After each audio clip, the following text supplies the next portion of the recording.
Bonjour à tous, j'espère que vous allez bien. On se retrouve aujourd'hui pour réaliser des petites doublures de sacs pour vos ouvrages au crochet. Dans ce tutoriel, je vais donc vous montrer comment utiliser du tissu thermocollant pour éviter d'employer des coutures. Et je vais vous montrer également donc comment venir fixer des petits boutons pression magnétiques comme ceci. On aura également besoin d'une paire de ciseaux et d'un lisseur. Moi, j'ai gardé mon ancien lisseur pour justement faire le genre de petite technique que je vais vous montrer, ou alors un fer à repasser, c'est comme vous voulez. Moi, c'est vrai que je trouve qu'au lisseur, c'est beaucoup plus rapide et beaucoup plus facile. On peut venir également se munir de petites épingles de couture pour venir fixer les bords. Donc ça, c'est pour la suite. Donc pour ma part, et vous allez voir que vraiment je me simplifie la vie au maximum, j'ai une chute de tissu qui correspond approximativement à la taille de ce sac qui doit déjà être sorti en tutoriel. J'ai replié donc mon tissu en deux, l'endroit, l'envers, et je vais venir prendre un petit crayon à papier et dessiner grossièrement les contours de mon sac.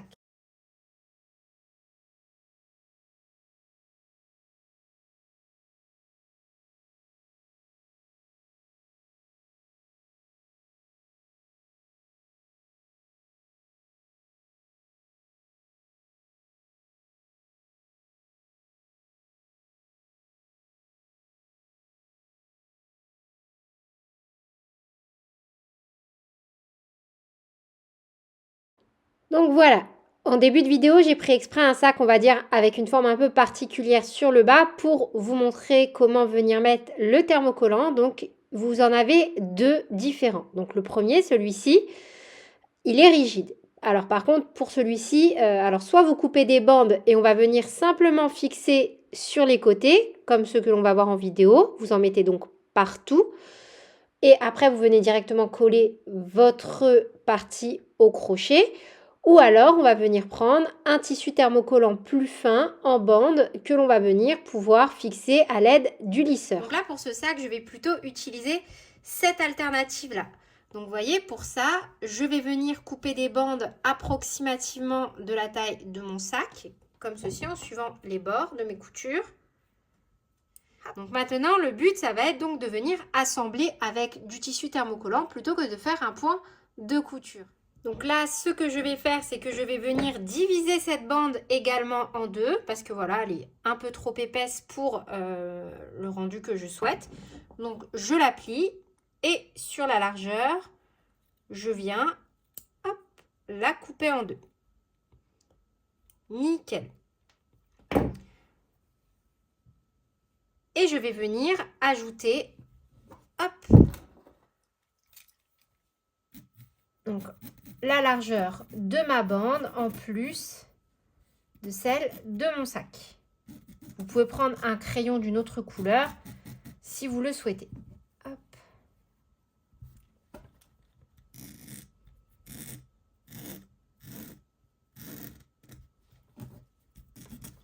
Et voilà. Et je vais faire idem de l'autre côté.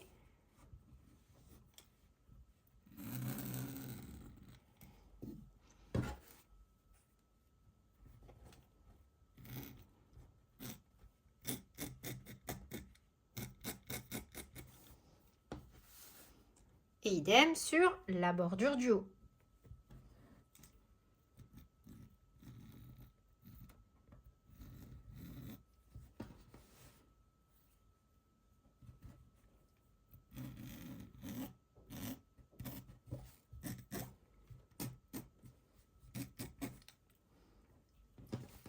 Voilà, une fois que c'est fait, qu'on a donc les dimensions approximatives de notre sac, qu'on a ajouté les dimensions de la bande thermocollant, on va pouvoir venir couper. Donc on ne va pas couper comme ça, attention, attention, j'ai déjà fait 1000 fois l'erreur.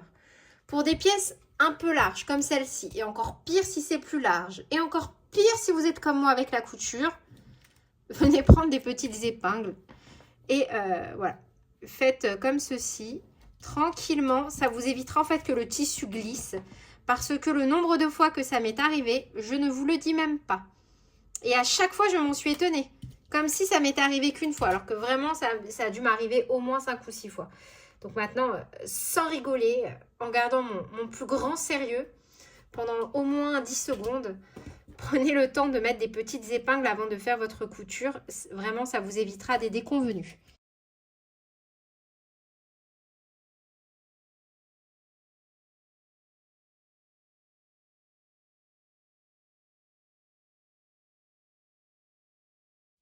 Et voilà, une fois que c'est fixé, on peut venir couper. Et vraiment, s'il y a des couturières qui passent par là, par curiosité, l'âme charitable, si vous pouvez nous donner tous vos petits conseils et astuces pour améliorer la technique que je montre en vidéo, en commentaire, ce serait vraiment super sympa de votre part. Parce que déjà, moi, je suis preneuse de toute aide et de tout bon conseil.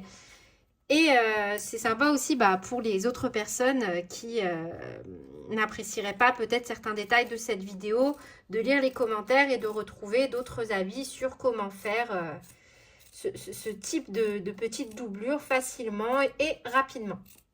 Une fois que c'est fait, on va déjà venir fixer les bords comme ceci de notre petite doublure. Donc, on retire sans se blesser. Je dis ça et en même temps, je m'enfonce une aiguille dans le doigt. Donc voilà, sans se blesser. Nos petites épingles. Et on va venir caler la première bande.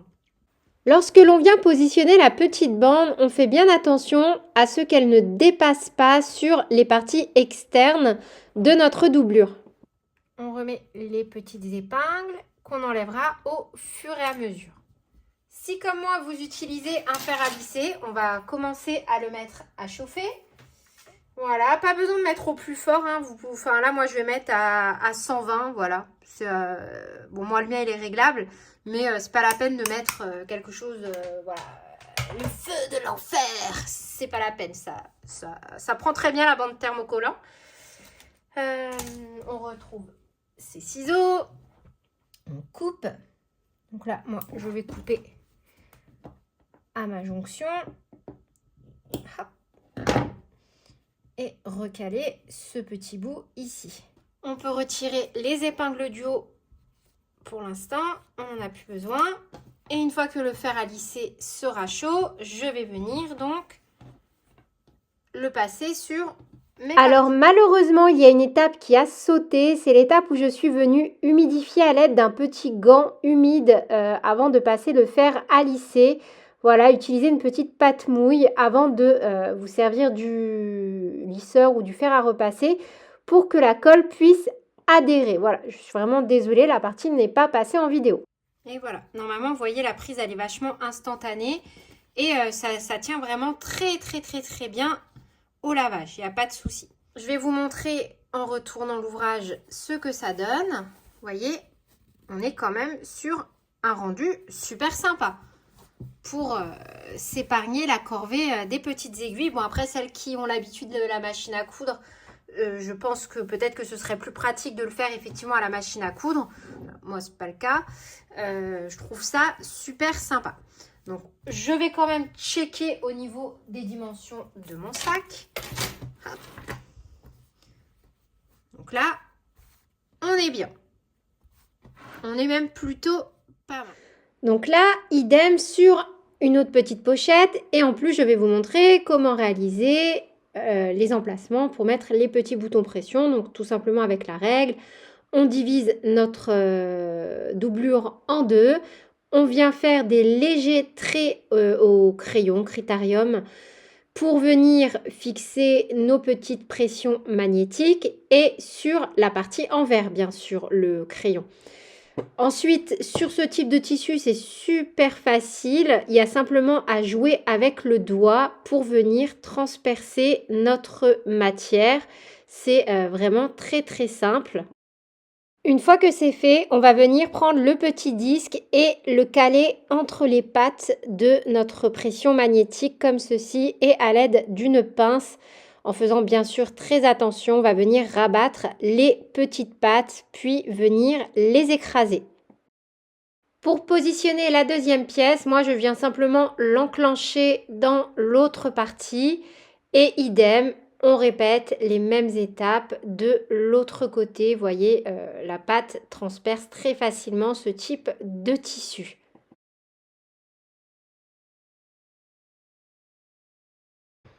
Et donc voilà le résultat. Une fois que nous avons fini toutes ces étapes, bien sûr, j'étais venue également mettre du thermocollant sur le haut de ma doublure.